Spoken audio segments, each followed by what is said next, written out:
Avec ce nouvel échangeur, ça va permettre aux usagers de gagner du temps, puisqu'ils vont pouvoir plus facilement accéder aux communes d'Oulu et Sanary, au lieu d'utiliser les échangeurs de Camp-Laurent et de Bandol, ce qui va forcément réduire leur temps de trajet.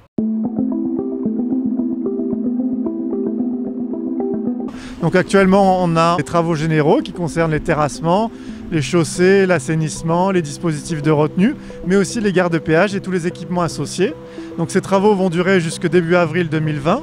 Ensuite vont s'en suivre les travaux d'aménagement paysager et puis s'en suivront les travaux de signalisation. Le coût global de l'opération est de 38 millions d'euros. La fin des travaux est prévue sur l'été 2020. Le nouvel échangeur autoroutier sera payant dans le sens Marseille-Toulon et quand on sort en venant de Toulon. Sinon, les automobilistes auront déjà payé à la barrière de péage de Bandol, ils ne paieront pas une deuxième fois quand ils sortiront au niveau de cet échangeur ou quand ils rentreront en direction de Marseille. À titre d'information, on a à peu près 30 000 véhicules jour qui peuvent passer sur la RD11 et il faut savoir que les gares de péage pourront accueillir jusqu'à 6 000 véhicules jour.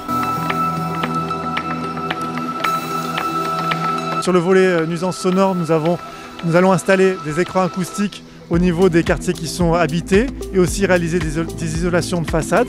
Des bassins ont aussi été créés pour traiter les eaux de ruissellement et aussi les éventuelles pollutions venant de l'autoroute. Puis on a aussi créé des bassins permettant les expansions de crues. A noter aussi que pendant les études, il a été identifié des espèces de batraciens. Donc nous avons recréé des milieux favorables à la réimplantation de ces espèces avec la création d'une mare au niveau de l'échangeur.